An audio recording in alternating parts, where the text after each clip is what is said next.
But just because you know it doesn't mean you believe it. Just because you know it doesn't mean it's obvious to understand. It's easy to follow him. And I think what happens is we often find ourselves getting stuck, not because God hasn't spoken, but because we're scared. We're scared. What's to come? What's next? And I think most of us in our journey of faith, honestly, have either gotten stuck at some point in time or you're stuck right now. You're stuck right now. And you don't have to raise your hand. We're not going to call you out if you're stuck right now, because most of us, if we had to ask everybody in this room, would realize you're stuck in something. You're stuck in something. And I feel like God today has got me on assignment for the next 21 minutes and 24 seconds to try to help you get unstuck. Because, I love this. A lot of times we get stuck, but we start calling it, I'm stopped. Like, this is the end. You ever notice this? You like start talking to yourself, like, well, this is just how it's always going to be. My kids are never going to act right. My family is never going to respect me for who I am. And though that might be true, you talking like that is not going to help you get free from their acceptance and their approval. Y'all want me to preach like this. You have to realize when we start talking like that, you're actually speaking that over your life. And it doesn't change it. I'm not talking, faith is not delusion. Don't get it twisted. This is a real faith. We all believe in a real God who really sent his real son, who really died on a real cross, who really rose on the third day to really give you free salvation and free life in the afterlife. This is real. It's not crazy. It's real. But we can find ourselves in faith and in church and in Christian circles start speaking a language that sounds so out there that when we get pessimistic on the inside, we don't realize the power of our words. But the Bible says the power of life and death are in the tongue. So what happens is you get stuck, but you start calling it stopped. This is over. And we are really good as humans to call something the end when we're just in the middle. Right. Can I tell you this? Whatever you're in today, it will pass. Yeah. It will pass. I can't tell you how. I can't tell you when. I can't tell you where. Let's do an investigative elementary education study here. I can't tell you who, what, where, when, why, or how. But I can tell you it will. Will be the sixth W to add to that equation. It will. Why? Because God is a good God who gives good gifts to his children. And the reality is most of us have forgotten that it's way bigger than us. So you're not stuck, you just stopped. But stopped is different than stuck. Stuck, you can get out.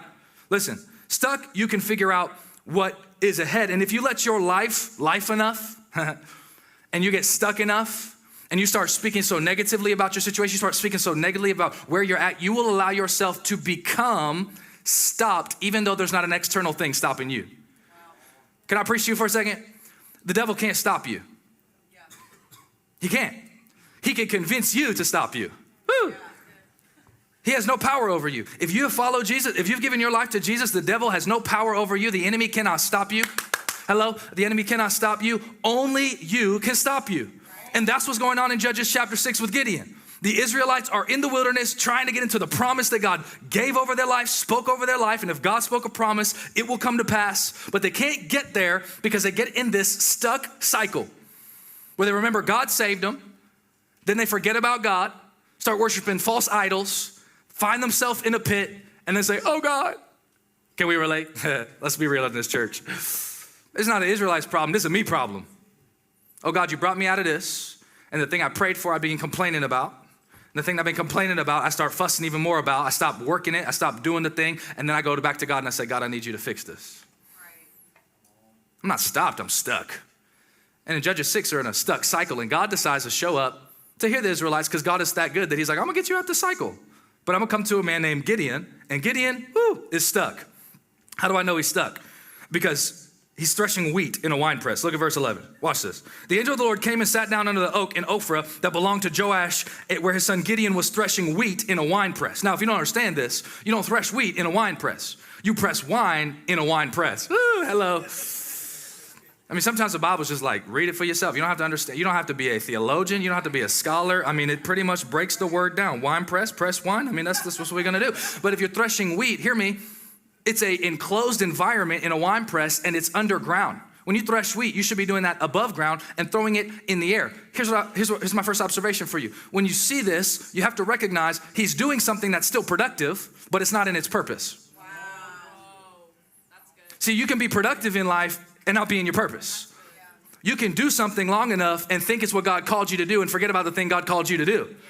And you could tell other people that you're doing the thing. You could have the car. You could have the money. You could have all the stuff that you think you need to find out that God never called you to that stuff. He called you to purpose, and purpose can include stuff, but purpose is you because God doesn't put purpose in a place. He puts it in a person.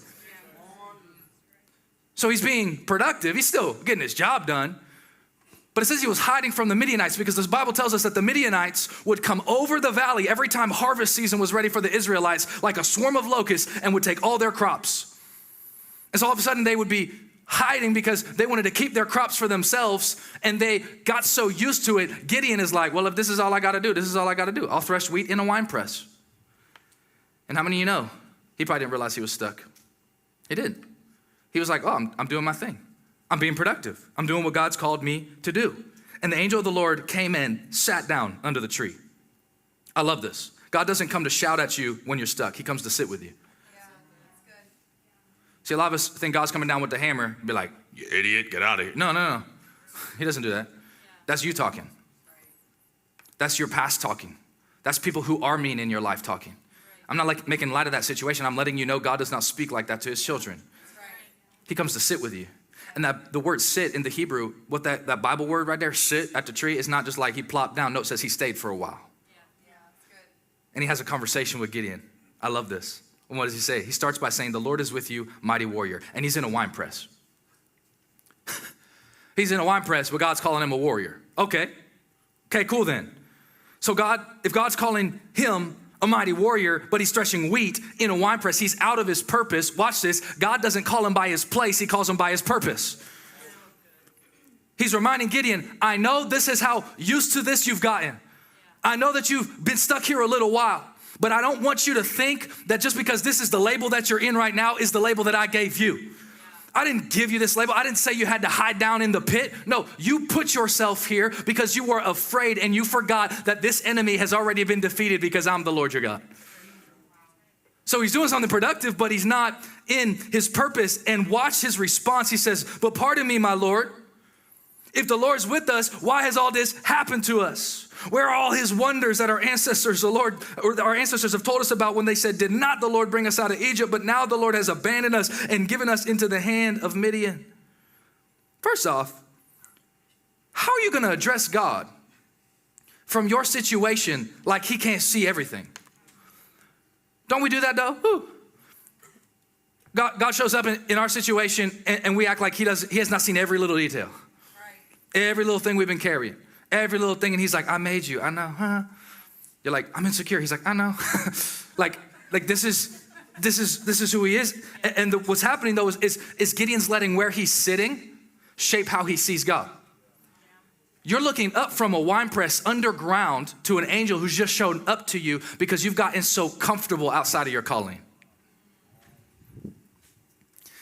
And we get comfortable at our calling. So, you guys, I can do a lot of good things, but doesn't mean I'm called to them. And a better question to ask is God asking me to do this? Sometimes you won't get an answer, so step. But if you haven't asked him first, don't step.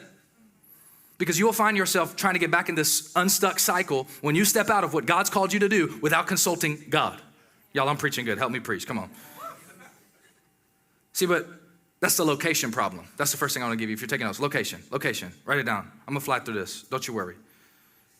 It's a location problem because where you sit determines how you see God. If you only see God from depressive states, you'll see God as depressive.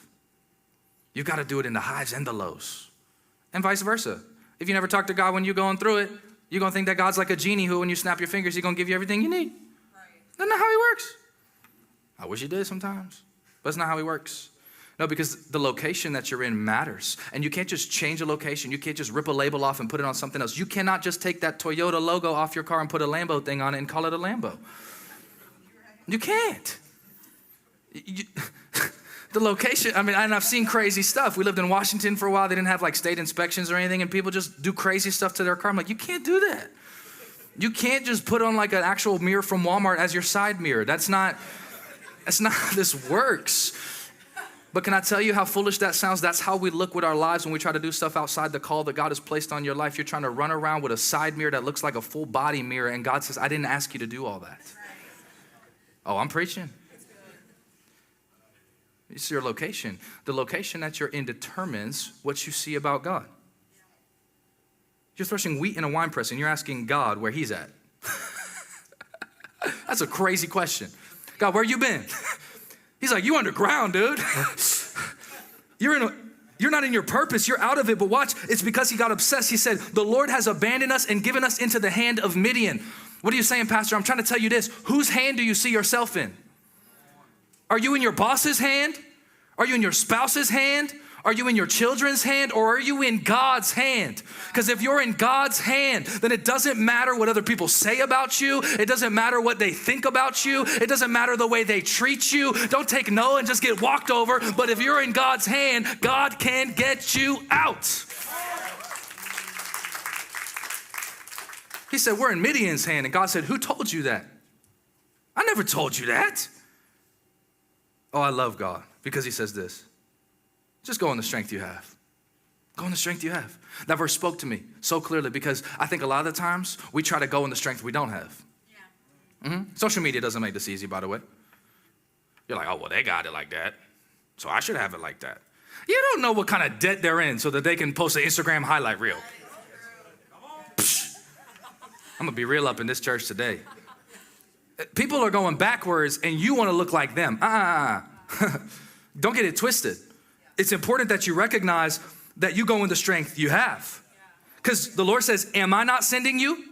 Am I not the one taking you? Am I not the one putting you forward? In other ways, God's got the main character role on lock.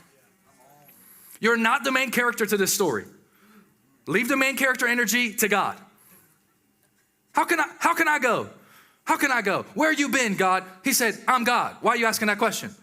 I've seen all of this. And don't get God's silence mixed for his absence.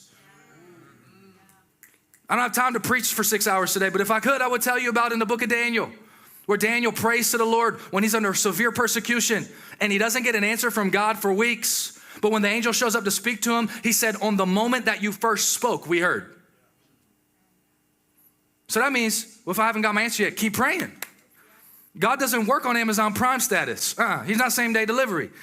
Sometimes he can. And he will, but he's God. He'll choose that. So you've got to find what you're going after. But he's saying, am I not sending you? Because listen to me, God just needed Gideon to listen. He didn't need Gideon to give God all the reasons as to why he should be called or why he shouldn't be called. And this is what's different to me. He says, go in the strength that you have. And that's like the opposite of our culture. You ever noticed that? Because culture is all about go and get it. Go out and get it. Go get what you need. Go get that thing. Go find it somewhere else. Go get it. Then you'll have your purpose. Then you'll be cool. Everybody will like you. No. God says, get it and go. He's saying, what you've got in you is all you already really have, and that's all you really need, because if you go in that, I've got the rest. See, that's why he says go in the strength that you have, because God will take care of what you need. You don't have to have what you need. You have to have what you have.